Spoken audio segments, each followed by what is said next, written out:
Welcome to the topic of the basics of international trade compliance. My name is Dr. Ashok Chopra, Associate Professor, Management and Commerce at Amity University, Dubai.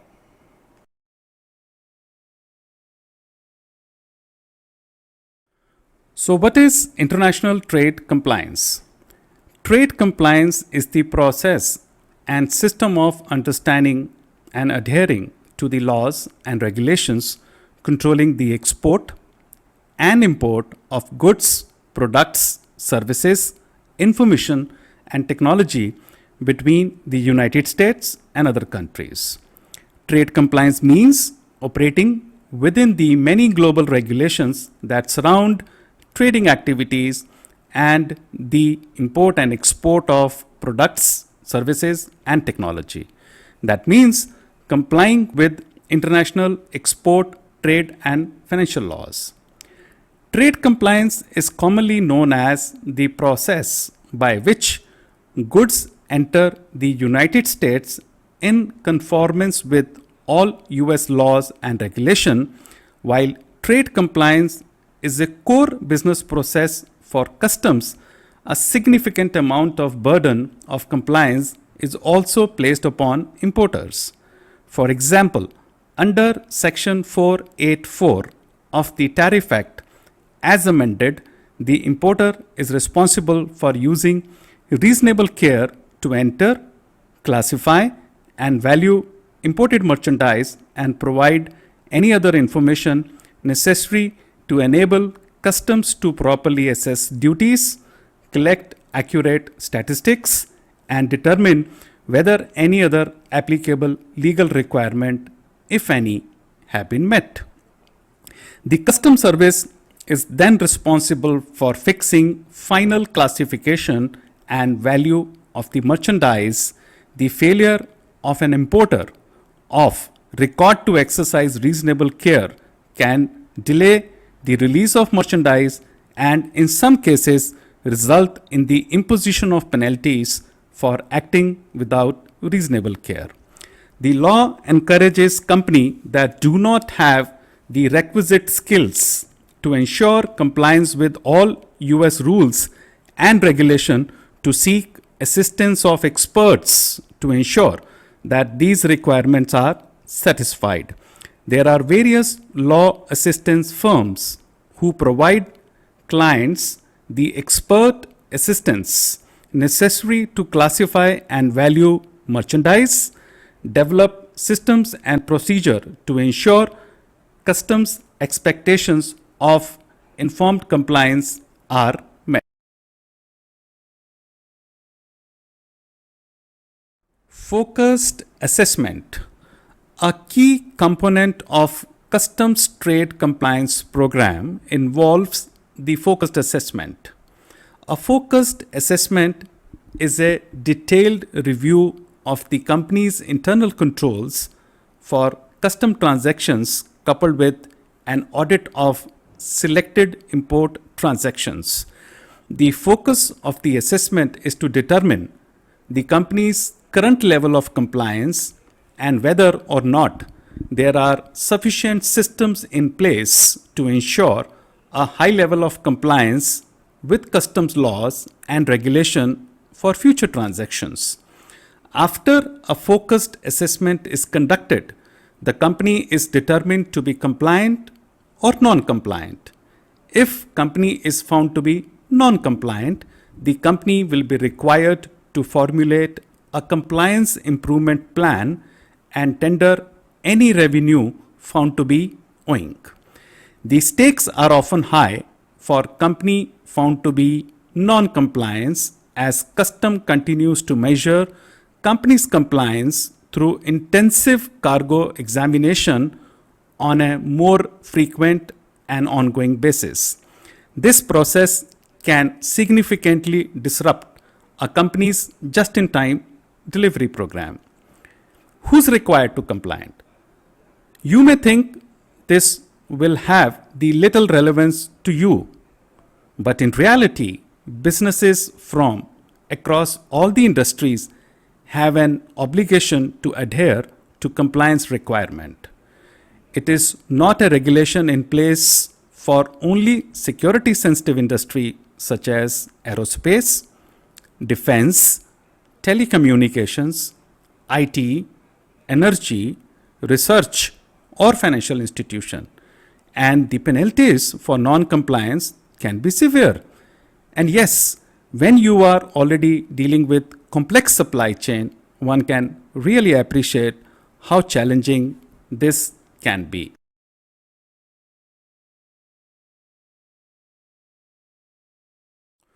So who's getting caught out? A quick look at the website of the Office of Foreign Asset Control, OFAC, for the starters gives us a good indication of how many businesses and also the range of businesses that are fined each year for flouting the regulations. The recent case cited during October 1st, 2019 involved the General Electric company GE, a company which the New York Times referred to as one of the most storied conglomerate in the United States. Founded in 1889, GE is a very well known and very well established business that should be in no position to breach regulation. However, that's exactly what happened. Between December 2010 and February 2014, the General Electric company accepted payment from a company that has been on the specially designed nationals and blocked person SDN list since 1985. So how does this affect you? This case demonstrates an example of the importance of conducting appropriate due diligence on customers and other counterparties when initiating and renewing customers' relationship. What is important to understand, though, this is that due diligence and ongoing screening form only one part of the trade compliance. Well, there are several other elements to consider in order to be fully compliant. If you break trade compliance down, it is easier to understand. I would like you to consider trade compliance as consisting of several key elements as shown in figure 1 on the next slide. When you piece all these properly functioning elements together with the correct policies and procedure, you create a solid foundation for a successful trade compliance program. Now let us see the key element of trade compliance. Number 1, tariff classification. Number 2, preferential and non-preferential origin. Number 3, Incoterms, which is international commercial terms. Number 4, license management. Number 5, export controls. Number 6, customs management. Number 7, screening. And number 8, valuation.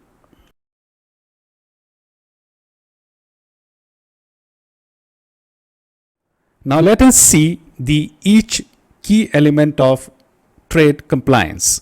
Number 1, trade classification.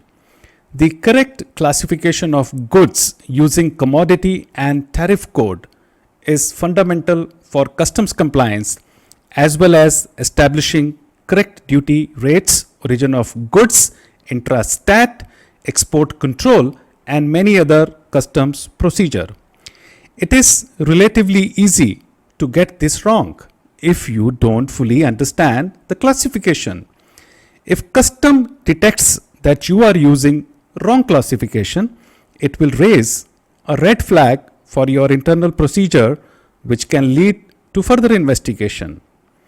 Getting the tariff classification wrong can also lead to fines, penalties at the border, along with an incorrect payment of custom duty. If the duty you have been paying is too little, you may have to pay the deficiency, while if you have been paying too much, you are unlikely to be refunded. As with all aspects of trade compliance, don't rely on your broker to get tariff classification right. Number 2, preferential origin. Preferential origin is associated with a specific trade agreement between two countries or block of countries. If the goods you are exporting have preferential origin, they are likely to attract reduced or nil rates of duty which they enter your customer's country. As an exporter, it is your responsibility to ensure the rules of preferential origin have been carefully followed. If you do not process the associate data and paperwork correctly, you can be liable for unpaid or incorrectly paid duty for up to 3 years.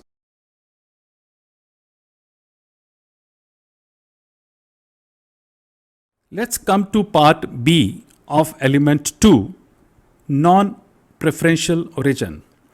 Non-preferential origin is a data element required on each international shipment. It dictates the origin of the product being shipped. The rules associated with identification of origin are specific to the rules of the import country. Errors can lead to products' origin being incorrectly declared and lead to fines and penalties. Coming to element number 3 of trade compliance, which is Incoterms, stands for International Commercial Terms. Incoterms are globally recognized trade terms used to clearly define the responsibility of the buyer and the seller along the shipment life cycle. They are integral to a contract so that both parties are clear on delivery, costs, risk, and responsibility. Incoterms should be established, read, and applied by all those involved in import and export.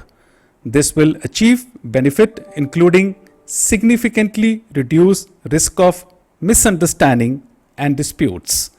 Getting Incoterms wrong can lead to overpayment and confusion along the supply chain.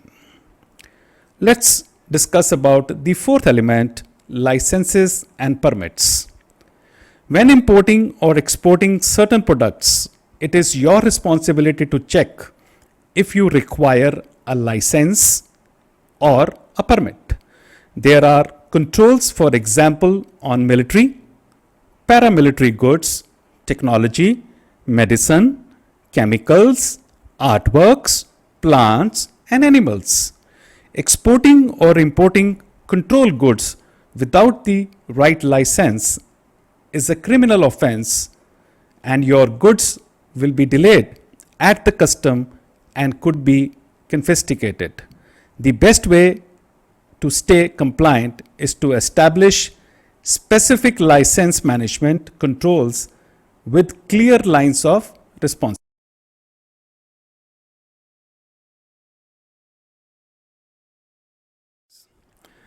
Coming to key element 5 of trade compliance, which is export controls.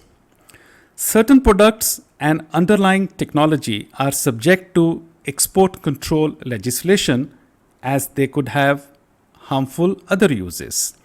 As part of product classification, it is your responsibility to classify all products against the appropriate legislation. This will ensure the correct license requirement which can be established.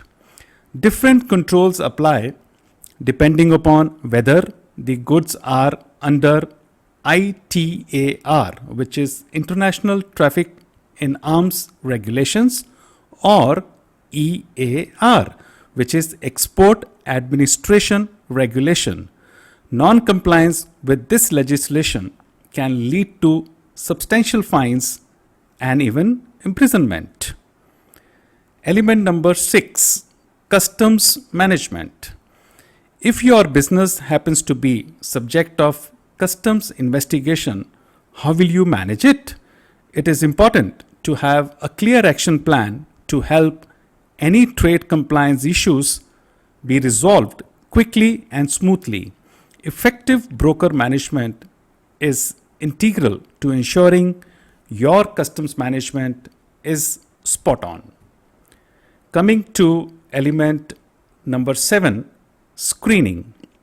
Screening customers, vendors, transaction data against sanction, politically exposed person, and other risky entities will help ensure you are not adventurously doing business with an undesirable person or a party.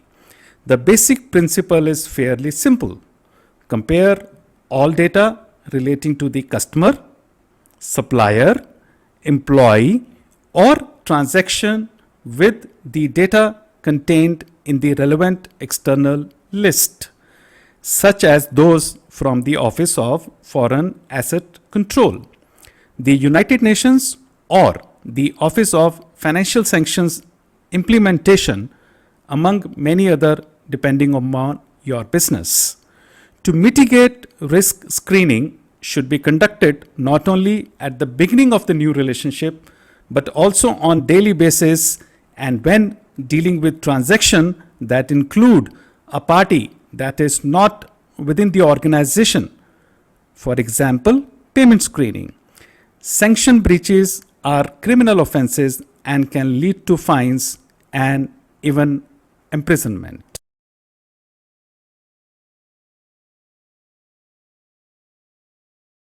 Let's come to the last element, element number 8, valuation. Custom department needs to establish a value for imported goods in order to calculate custom duty, import VAT, and trade statistics. Every shipment must have an appropriate valuation associated with it, which should be defendable if challenged. The valuation must comply with one of the 6 valuation methodologies approved by the WTO, the World Trade Organization, and be declared on a single administrative document which is called SAD or Form C88.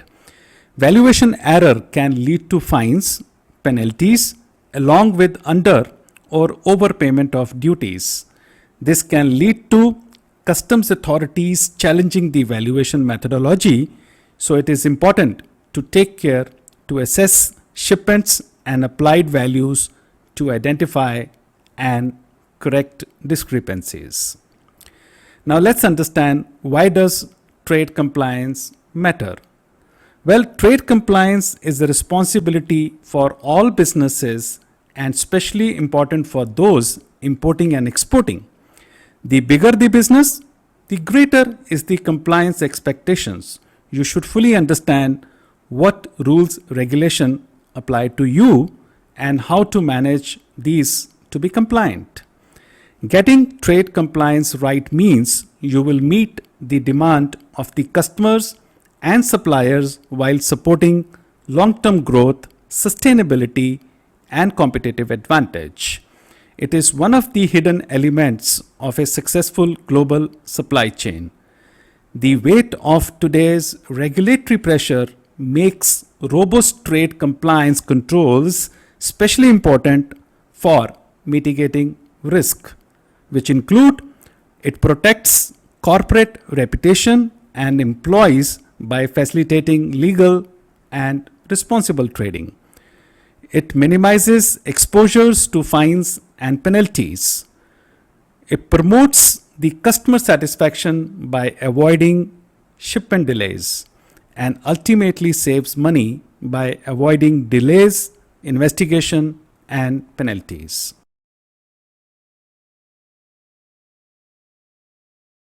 Now let's look at the competitive advantage in competitive markets. The most successful businesses recognize a truly integrated and effective trade compliance strategy creates a significant competitive supply chain advantage. Rather than getting stuck at borders, and being interrogated by customs, trade compliance ensures goods move swiftly across borders.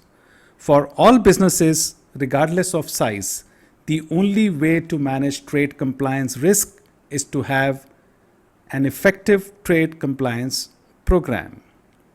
So, what are the consequences of non compliance? Well, as the trade compliance landscape is becoming increasingly complex, so are the consequences of failing to comply. Repercussions range from shipment delays for minor breaches to financial penalties and criminal sanctions for serious offenses. Regardless of specific consequence, what is certain is non-compliance will ultimately eat into your bottom line. Coming to a proactive approach, which is the best. Well, above all, it is important to take proactive approach to trade compliance and keep ahead of regulatory changes. Automated tools should be your best friend. Once the authorities sink their teeth into you, it can ultimately open a massive cans of worms. Bear in mind that your broker job is to get goods through as quickly and cheaply as possible. Your job is to do it compliantly.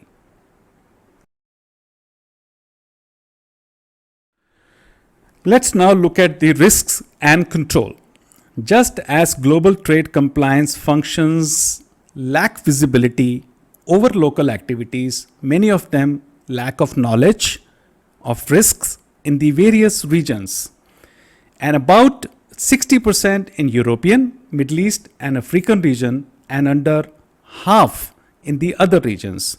Organizations that have identified risk, which include higher proportion of larger companies with over US dollar 20 billion in annual turnover, also tend to have embedded processes and controls in underlying business processes to manage them.